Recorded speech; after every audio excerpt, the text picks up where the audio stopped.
Does the time change and impending holiday season usher in some darkness for you? Welcome to No Two Gays About It, the show for gay men over 50, hosted by two gay guys over 50. I am Michael Foley. And I'm Tom Burke. And today we're going to be talking about the time of year where bears hibernate, trees lose their leaves, and for a lot of folks, some major gray rolls in. Yeah. But before we really get into it, just want to talk to you guys who are watching us on YouTube. Please do us a favor, hit like and subscribe and that little bell so that whenever we have new content out there, you will be notified. And also make sure that you leave your comments. Michael and I love reading all of your comments, even those ones that are not quite as nice. And, while I'm on that, I just want to send a little shout out to someone who did leave a really nice comment that was so supportive. Don't have a name, but it is at RT3319. Thank you very much. And for all of you, you can see we read, we respond, we love all of your comments. So we do. Please. And just a reminder, we do like to keep it a judgment-free zone. So, roast the show, talk about the subjects, but let's try to be nicer to one another. Okay, that would be nice. All right. Now, speaking of being nicer, what do you got for us, Michael? What's happening what's going on? It's that time of year where the clocks was fall behind, so we get an hour back, but we also lose some daylight, and that creates some issues for folks. And the holidays are sort of right on the tail too, so it sort of compounds the issue. Were you one of those folks that, like, back in the 70s and 80s and 90s, before it had a name, experienced this thing they now call SAD? Yeah. Tell me though, what does SAD stand for? Seasonal. I know I was going to get Seasonal Affective Disorder. Yeah. Obviously we didn't know what it was called or what was happening to us, but I do know that I hated changing the clocks back. Yeah. Because I didn't like coming out of school or work or practices, whatever we were doing, and it was dark and you'd be like, the day's over. I missed the entire day. Right. Yeah. And you think that you're the only person experiencing this because back then nobody talked about it. And I was one of those folks that always went into this sort of, I'm like a bear. I want to just stay in bed and hibernate and not be bothered with people because it does affect me. And I have a lot of friends who it also affects. It's weird. Once it was given a name and you went, oh, other people experience this too, it became something where you were like, oh, I'm not crazy. It's not just me. Yeah. I mean, now that we know what it is, it's easier to just acknowledge it and move on, kind of, Yeah. And I think figure out ways to, navigate it. Because there is this malaise that just sort of washes over you and you're like, what the hell's going on? Right. And it's a legit thing. Again, that's why bears hibernate, right? Right. They're the smart ones. I would love to go to sleep from November to, let's say, April. I don't know about that, but I do know that the time change and then the darkness, all of a sudden you just start feeling the weight of the next few months. Like you said, it's not only it's darker now and it's colder, depending on where you live, but usually everywhere you live, it gets a little colder and wetter, and then the holidays, and you just get piled onto this like pressure. It's all coming. So not only the darkness, but the pressure of the next few months also gives you this kind of seasonal. What is it? Seasonal SAD. Just remember SAD. Seasonal Affective Disorder. Right. Yeah. But, it also ushers in some really happy things too. I mean, not everyone feels horrible about the holidays, but, it gets darker, it's getting colder. And definitely when I was living in Chicago and specifically living in New York, it was like, all right, I get to wear amazing clothes now and, layers and those amazing sweaters and my beautiful camel coats. And so it does bring in some of that fun thing, Bless your heart. Because I'm just the opposite. I'm like, layers, really? Well, when you live back east, yes. Now, we went out somewhere last night and Scott was putting something on, like his pants were whitish. And I was like, oh no. Oh, no, no, no. Even I know that. Yeah, right. Because Patty Hearst would have a field day, or I'm sorry, Patty Serial Hearst. Mom would have a field day. He would Wait, be- what? he would be- What? Do you remember Serial Mom? Yeah, yeah. Where she beat Patty Hearst to death with the phone because she was wearing white after Labor Day? Got it. Yeah. I got it. I know. I was just thinking Patty Hearst, she was abducted. Yeah, that was her. Yeah. That was her. Yeah. No, I know, but I wasn't connecting the white Gotcha. pants to her, but I did now. Got it. Cool. Yeah. But yeah, you have to think of the happy that it's coming as well. If you are affected by sad, or the pressure of these next few months, you have to kind of really start looking at some good stuff as well. Yeah, and that was one of the great things about, living New York area, is that when you went into the city this time of year, my God, it was so beautiful. It is magical. New York is magical during the holiday season. If you guys have never been, I highly suggest it, because everywhere you look, it's like Christmas threw up. And it's so beautiful. Except if you actually live in Manhattan and all of you bridge and tunnel people are coming in and invading our space. Well, we bridge and tunnel people buy shit and help support New York. So it's sort of it's a win-win at times for both of us. All good. Yeah. But New York is not the only magical place this time of year. And I love all of the big cities, the bustling, the hustling. People are out shopping and like I said, wearing amazing clothes. Not everybody, but you have that opportunity to do that. What are other positive things for you during this period now where the darkness is setting upon us? Well, like I said, I'm one of those people who has to really push himself this time of year, because like I said, I seriously could go to sleep for months and be very happy. So I make sure that I get physical activity in every day. That helps me. Right. Not being a morning person is a challenge, because I find I have to get up earlier. So I do have a little bit more daylight, because, the sun's going to be setting here tomorrow at 4:36. Oh, which makes me nuts. Yeah. But it is what it is. And here's what I do until me and another friend, we sort of count the days until December 21st, because we know that's the date. After that falls, we start to get daylight back. Right. So that's the finish line for me this time of year. Is I get very excited as December 21st rolls along.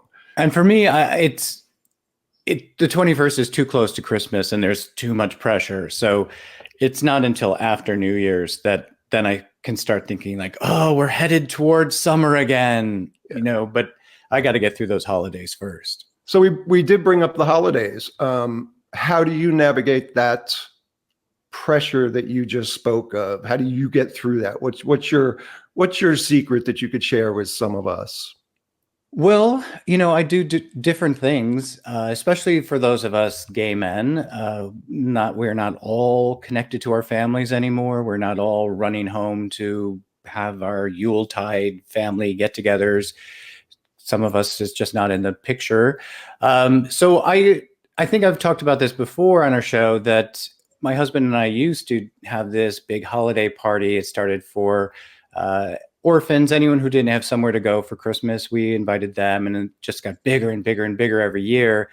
And then this year, or when we moved out to Palm Springs, we didn't have that. I mean, no way were 100 people coming to our house for Christmas, because we didn't know 100 people, because we were new to the city. But this year, I am chairing an event that's taking place on Christmas Day. It's for 1,500 people who didn't have anywhere to go for Christmas. Where Santa's coming for gifts for all the children. They're serving dinner. And so I've been planning that since the summer.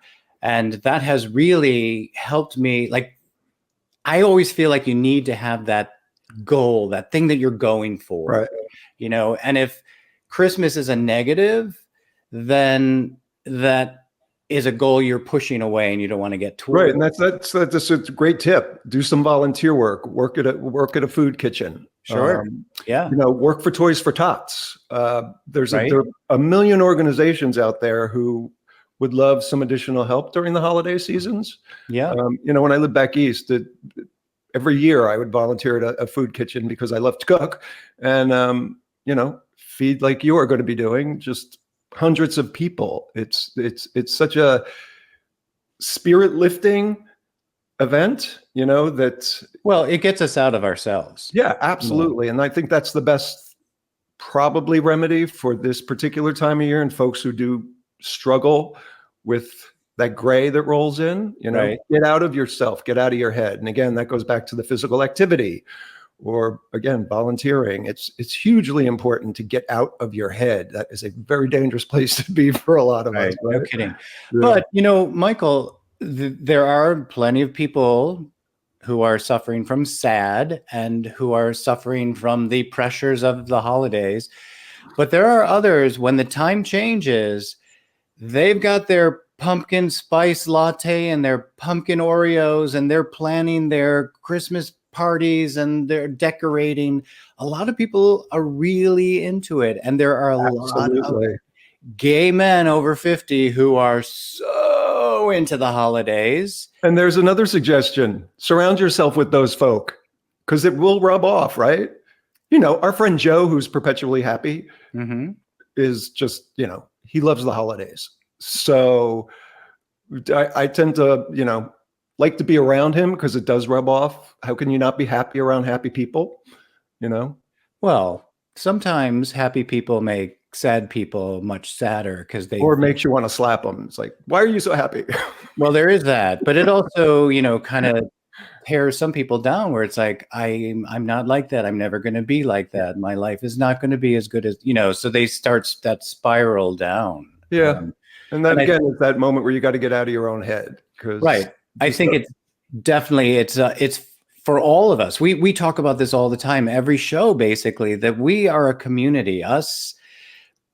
We over 50 gay men out there need to be supporting each other, be kind to each other, help each other through whatever periods are not happy for you, And here's a thought: ask somebody who's incredibly happy this time of year, hey, what is it you love about this time of year? What makes you so happy? They might trigger something in you that makes you remember something and completely look at something in a different way. Yeah. Awesome. Hey, on the spot, I'm going to ask you something. Do you have like an amazing, happy memory of this time period, from now the changing the clocks to the beginning of the holiday season, anything like really happy memory? I have a ton of them of my time in LA. Coming from the dysfunctional family that I did, there were none as a child. And it wasn't until I moved to LA that I found my chosen family. And holidays are always joy-filled. And, we started at like 8 or 9 people, that at dinner I cooked at my house for the holidays, because we all decided, it was a group of guys from my softball team, and we all decided we were going to stay in LA that year. And I was like, I'll cook. And it's grown into this thing where like 40 or 50 people, it's just an open door policy. Come, and it's so love-filled, non-judgmental, just from start to finish. And sometimes, we'll go until 1 or 2 in the morning, just playing games and just enjoying each other's company. It's a beautiful thing. Awesome. Yeah. How about you? Do you have any great childhood memories you could share? I do have one. I don't know if I've shared this with you before, but I had a huge learning experience around Thanksgiving when I was a child. I have 2 older sisters. My eldest sister was going to Thanksgiving with her boyfriend at her boyfriend's house. It was the first time that my nuclear family was not going to be together. And it threw me. I don't remember how old I was, very young, but I remember sobbing on my bed and my mother coming in and sitting on my bed and telling me that this is what life is about. It's about change. Yeah. You have to be aware of that. And so this time of year, I always think of that. I can still hear her voice. I can still picture myself throwing myself on the bed and sobbing because, of course, I was such a dramatic child. Did you do this? No. Oh, come on. Why? Just say yes to, come on. Okay, yes, I did. It was fantastic. Just to give visual. Yeah, no, so I have that visual, I mean, that memory, great learning experience. I loved Thanksgiving more than any other holiday because it's a pressure-less holiday. Without a doubt. You know, unless you're cooking for 40 or 50 people, because then it's the week before. But still, you know, you do it. I did it with such joy that, you know, cooking is love. Yeah. And there isn't that, like, you don't have to spend tons of money buying gifts. You don't have to be specially decorating your house with all this Christmas stuff. Or trying to figure out that perfect gift for, you know, the people in your life. It's just, like you said, it's pressure free. Yeah, it's about the food. It's about the communing. It's awesome. And I think also some of my first years, not in college because I would go home for Christmas or for Thanksgiving, but my first years in New York, those were some really, like you said, you have to kind of build your own family around you and all of my friends. And we had just the really lovely, lovely, fun, happy Thanksgivings. One of the funniest memories I have my absolutely BFF forever. She and I met, I think we were like 20 in New York during a summer, and we're still BFFs. She was just out here visiting me, which was awesome. Nice. But our first Thanksgiving, we were in like one of those little, she had a really small little apartment in New York, and we were in this tiny little kitchen thing that had an accordion door. You know, we closed it. We were in there. We dropped the turkey on the floor, and we just burst out laughing for, I don't know, 20 minutes. We could not stop laughing about this turkey on the floor. Question: cooked, uncooked? Oh, totally cooked. That makes it even better. Okay. Oh yeah, it was awesome. And like her boyfriend at the time opens the door and looks in, and he just like gave us this look and like slammed the door. We finally got ourselves together and, you know, presented the turkey to everyone who was out there. No one knew, or if they did, nobody cared, you know. You know, what's the 3-second rule, right? Hopefully you got it up quick. Oh God, no. It was 20 minutes. We were sitting around it. We were both on the floor with it, just like laughing hysterically. Okay, I'm going to share this story that is both tragically sad, yet hysterically funny. Okay. I always make pumpkin pies from scratch. FYI, you could find the recipe for that in our bonus material if you want to pop over to Patreon. Sweet. But that aside, so I had 3 pies in the oven, which was 1 pie more than there should have been. So you have to gently turn them, you know, while they're cooking, so they cook evenly and there's no brown, you know, or burnt on one side that was in the back of the oven. And when I go to take the first one out, I did something so incredibly stupid, yet again, really amusing. I picked it up with one hand and left half of the pan wasn't in my hand. And the pan literally bent in half, and this pie just crashed to the floor. And I'm standing there with the remaining bit of the pan in my hand and looking at the pumpkin pie on the floor. And there was that moment where I was like, I was really hungry. Right. And I'm like, I'm not letting this go to waste. So I grabbed the fork out of the silverware drawer, sat down on the floor, and just was like, oh, this is really good. Awesome. It was like, I wish, you know, people have what are those spy cams in the house now? Sure. Every part of it. I was like, God, I wish there was something in my house that could have recorded that, because it was so. And there was a moment where I went, oh, and was really angry. And I went, you know what? I'm going to enjoy it. And man, it was the best floor pie I've ever had. There you go. Floor pie. Check out that recipe, Michael's floor pie. Awesome. So yeah, it's these really happy moments that happen during this period that we have to hold on to and look forward to, because you know they're going to happen. Something's going to happen that's going to bring some joy within this kind of dark period, right?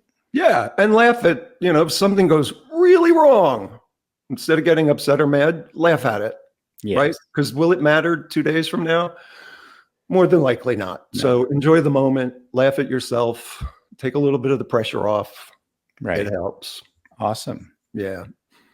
So do you have any other tips for how people navigate these sort of rough waters, gray sky times for us? Well, I think, one of the biggest things that we all have to do, as I said earlier, is we have to be there for each other. You have to reach out to people, make sure that people are okay. If you know that you have a friend who is suffering from SAD, reach out to them, or tell people. Yeah. I know that's kind of like a hard thing to do, but It gets easier though, when as you share, the sharing becomes easier. And Sure. again, you're going to be surprised at how many people are sharing the same experience and like you are choosing not to talk about it. Yeah. And then there's stuff like light therapy. Make sure you're getting outside and getting some sunlight, or, load up on your vitamins. Vitamin D is really big this time of year because we are deprived of sunlight. Right. And that gives it, it's kind of like Superman. You get that energy from the sun. It's really true. It is. So, that is something that for me all year round is very important. That sun, I need the sun. I absolutely adore London. I love spending time in London. I love the rain. I love the fog. I love London. But after a couple weeks, I'm like, where's that sun? Yeah. I just need it. And I know I could never live in an area that does not. That's why I am, in Southern California, because I need that sun every day. And so, yes, you're right. Even in the grayest of times, vitamin D is a huge thing. Yeah. Popping those, getting that vitamin D, or even if it's freezing out. I remember running outside and whipping my shirt off and just getting that sun on my skin and just feeling it on your Yeah, face. right. Just, my God, it changes your mood so much. And, if you're in a place where it snows, a fresh fallen snow with the sun reflecting off of it, holy crap. Except if you have really light blue eyes, it is so painful. And I grew up in Chicago with snow drifts everywhere, and you'd walk outside and be like, whoa, I can't see and it hurts. And of course, that's something I never thought about with people with lighter eyes. Your eyes are actually more sensitive? Oh God, yeah. Yeah, it hurts. And Wow. I don't know why, when I was younger, why did we not wear sunglasses during the winter? My whole family has these light blue eyes. You'd think my mom or dad would be like, put on some sunglasses. They won't hurt as bad. But I'm Sicilian, so that's why we never wore sunglasses, because I guess we all had darker eyes. right. Yeah. But yeah, look at that. Learned something new today, something you never think about. Right. I love that. Awesome. And there are specific things that we in the LGBTQ plus community should probably focus on a little bit more. Like you said, chosen family. Yeah. Reaching out, supporting one another, because for a lot of guys our age, our family connections have diminished, or were ended a while ago because of who we are. Right. So I think for us in our community, there's another level of grayness that might sort of roll on in, like the fog in London. Yeah. And we really have to support each other and check on each other and make sure that everybody in your circle is doing okay this time of year, especially this time of year. And we know our friends who are grumpy during the winter. We know, so who you need to be checking up on. But also, my husband, Scott, just started this program through the center, the Gay and Lesbian LGBTQ plus center here in Palm Springs, where they hook you up with somebody who is an older person who's single and alone, and he texts that person every morning to make sure they're okay. He calls them, I don't know how many times it is a week. So they are out there checking, but you have to be the one to call your center and say, yeah, I need someone to check on me. Like, how amazing that particular man who your husband is assigned to actually reached out to the Gay and Lesbian Center and asked for help. Yeah. We're from a generation where that's not something we do naturally. It's not at all. And especially us gay guys, seriously, we don't want, to show, oh, we're weak and whatever. So yeah. Or the slightest bit of vulnerability, Yeah. It is who we are. And, open up your heart, extend it a little bit and show people you're vulnerable. Your entire life may change. Sure. Like this guy who called the Gay and Lesbian Center and said, I need some help. I need some human contact. Right. How brave is that? That's amazing. Yeah, it's great. Or, if you have a friend that is alone and needs to be checked on daily or weekly or whatever, you can call the center and tell them about that person as well. There's a lot that we can be doing for each other, and I don't think we're really doing it. I'm going to suggest that if you do that, though, you let the person know, because the last thing you want is for him to be on his heels, when the Gay and Lesbian Center calls and says, oh, I hear you need some help. Well, I mean, that could be really nice too, though. Someone thought about you, and so we just want to know, would you like to be part of this program? I guess it depends on how they approach it, right? How they reach out to him. Yeah, I'm sure they're lovely and sweet. And I saw something else on Facebook, because we are over 50, so we are all on Facebook. The Gay Men of Palm Springs, or some one of those pages where a couple said, hey, we want to host some older gay people who have nowhere to go for Thanksgiving. If you know anyone, let us know. I thought that was so great. And so we all were reaching out to him, this couple, going like, what do you need? How can we help you guys? Because we are a community and we have to be there for each other and help each other out. So definitely that's a big thing to do for all of us during this dark period that starts when the clocks change and starts to go away after the new year. And some of us just want to crawl into a cave and sleep for a few months. My God, you don't think that would be nice? No, I do not. And what happens? Wait, what happens to bears during their hibernation? They lose about a third of their body weight. So it's a win-win. They're not eating. So you get rest and you lose weight. Yeah. No? All right. Because they don't eat. So you're going to be in bed not eating for months? Yeah, if I'm sleeping, who cares? Okay. I don't, this is something that we talked about this morning, my husband and I. As you get older, how do you still need this much sleep? We wake up at like 3 a.m, looking at each other like, are you awake? Yeah, I'm awake. We went to bed like 3 hours ago. What's happening? For some reason, older people don't need that much sleep. I heard that my whole life, and I don't know. I still like my sleep. Like I'll wake up at 7 or 8 o'clock in the morning, and if it's a day I don't have anything to do, guess who's going back to sleep for an hour or two? Because it just feels so good. I've already been at the gym. Bless your heart. Just I'll go after I get up. Okay. Because I love my perfect window is 8.5, 9 hours. I love that. I cannot remember when the last time I had 8.5 or 9 hours of sleep. Seriously, if I get like 5, it's a big day. I slept 5. Yeah. I think part of that may be how physically active you are too, that your body does actually need that rest. So, but I'm really physically active. Yeah.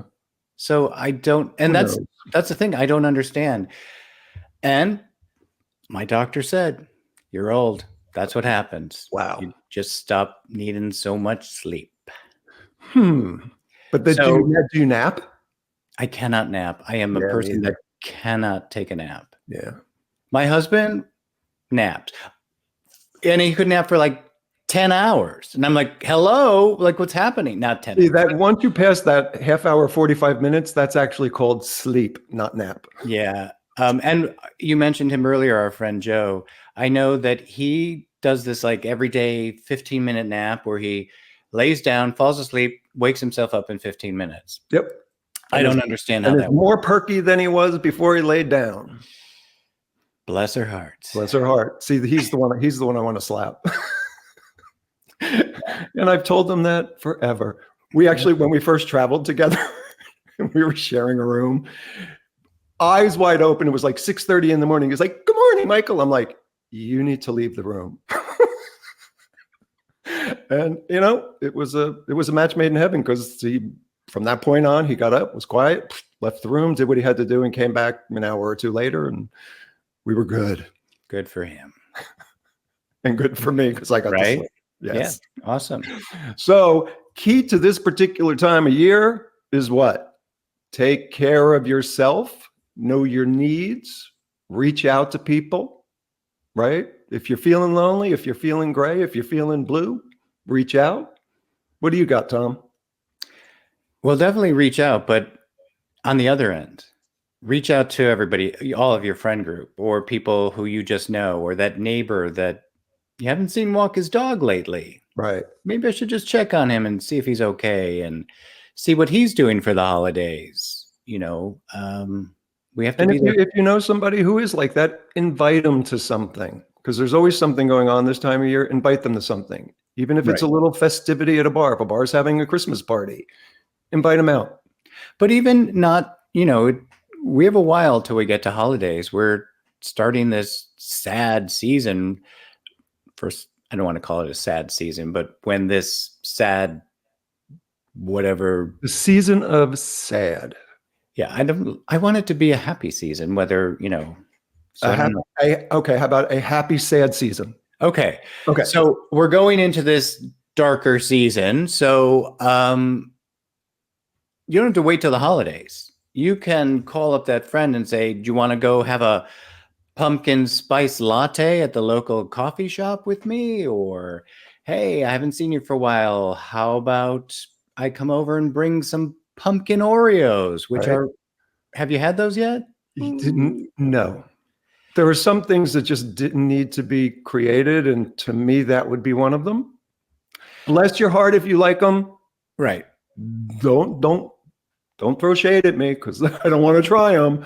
But I like I'm a purist. I want my Oreo. While we're talking about Oreos,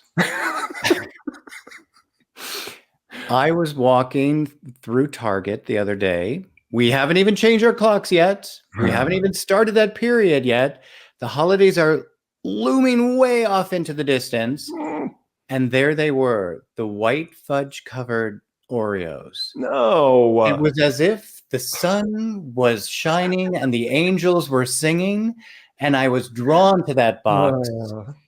And before I could even get to my car, yes, they were in my mouth, and I was like, oh, it's that time of year again. So I didn't know that existed. I did not know that existed, that particular one. I knew about the pumpkin ones. I didn't know about the Christmas ones. I'm sorry, what? Oh my God, they are I love white chocolate. I love Oreos. Put them together. But the point of that little story of me skipping through Target, clutching my boxes of white fudge covered Oreos, it's the little things that we have to find. Right. In this period. You need to find those little things. If you are feeling sad, if you are feeling the pressure of the looming holidays, whatever it is, find those little things. And I'm going to throw out to all our people out there. What are your little things? Yeah. What are those happy moments that get you through this period? If you are indeed one of those people who feel the darkness and the sadness of this period. Or if you're one of those really happy, perky people, please share some of your ideas with us, because Lord knows I need them. Right. Yeah, we want to hear from all of you about everything about this period, because we're moving into it. We all want to get to the end of this as happy and supportive and kind and, just generous people that we all are. So let us know. Thanksgiving is literally 3 weeks away. So it's oh my God, seriously? The train is coming down the track, Tom. Wow, who knew? I know. It's so crazy. I mean, I can't. I gotta take it little steps. That's another thing. That's another thing that I do that other people might have to do too. Take it by little steps. First, I've got to get through the time change. Then I've got to get through Thanksgiving. Then it's my birthday. Then we'll have to get through, the holidays start and all of that. That's a lot, especially here in Palm Springs. It's season, and that means a different dinner party, cocktail party, event every freaking night. which also means a different outfit every frickin' night. So, there's wow, that's a tough life, man. it. You know what I'm going to be doing? There's this amazing place here in Palm Springs called Play Lounge, and every single night of the week they have events going on. There's a candle making thing coming up. Cool. I'm going to that. And for the holidays, the guy who owns it is so amazing. He has the calendar jam packed with holiday stuff. So if you are in Palm Springs and you are looking for something to do, check it out, because seriously, it's such an amazing environment. And it's always fun. I can't wait to make candles. I haven't done that since I was a kid. Cool. But you don't have to be in Palm Springs. Every city, every place has something. Find it. Go for one of those sleigh rides through the snow. Go, hay ride through the pumpkin patches. I don't know what it is that's out there. Go make candles. I just signed my husband up for a pottery class. Find those things that are. And thanks to Google, seriously, the world is at your fingertips. There you go. Put in your area stuff to do for gay men, or just stuff to do, in general. And chances are you're going to find some stuff that's going to just be fun. And this goes out to our amazing audience out there who are listening and watching us. What do you guys do? What are things in your area? Let us know. And as we see people commenting on our little communities that we're building, tell each other what to do. Tell each other what you do, what you gets you through the day, or whatever it is. We love that. Absolutely. Community. It's all about community. Let's share with each other. Michael, how can they be part of our community? You guys could reach out to us across social media. Anywhere you are, we are. And that's at No Two Gays About It. Just remember, it is the number 2. And if you want to send us a more personal message, you could shoot us an email at no2gaysabout@gmail.com. Right. And we also, Michael mentioned this earlier, we have Patreon. I don't know if any of you guys know what Patreon is. It's a great place where you can support our show, but it's also somewhere that you can find all of our bonus material, such as Michael's floor pie recipe. It's not actually a floor pie. It was so good. It's so good. It's a pumpkin pie, but that recipe is there. We do different bonus materials so that you get to learn more about us, and who wouldn't want to learn more about us? That's over at Patreon. You can join whatever level works for you. One level, Michael, is this fabulous level where you can actually Zoom with Michael and I once a month. So we get to ask you questions. Exactly. Yeah, we want to know from you people what's important. So yeah, that's over at Patreon. So you can join us there. And we also have amazing people over at Patreon who are supporting our show, don't we, sir? We sure do. And we want to send a special thanks out to the guys who are supporting us at our executive producer role. And that is Lauren Javier, John Bonasanti, Jason Cruz, Ted Zalewski, and Kurt Bremer. Thank you guys for the faith you put in us. Thank you for the support. Thank you for the encouragement. It means more to us than you'll ever know. Indeed, it does. Thank you all. And thank all of you who are out there watching and listening to us and commenting. And remember, please be kind, but let us know how you are dealing with this new season that we're moving into. The holidays, the darker skies, the darker light, during the day. Let us know everything. We want to hear from you. And again, if you're watching us on YouTube, please hit like and subscribe and comment so we know what's important to you. And ring that bell. You can ring my bell. That's enough. All right. Awesome. Let's go take on the world, Michael. Pop some vitamin D and let's go be happy people out there. Yes. All right. Until next time, thank you, Tom. Thank you guys for listening. Thank you all.